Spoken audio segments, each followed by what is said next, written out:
عثمان خميس هو أصلا داعشي ظلامي من أصحاب الفكر المتشدد الذي أنا وأنتم تعلمون.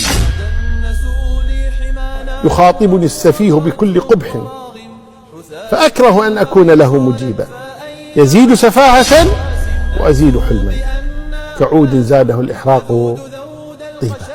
نحن الذين وطئنا بالخيل عرش الأعاجم.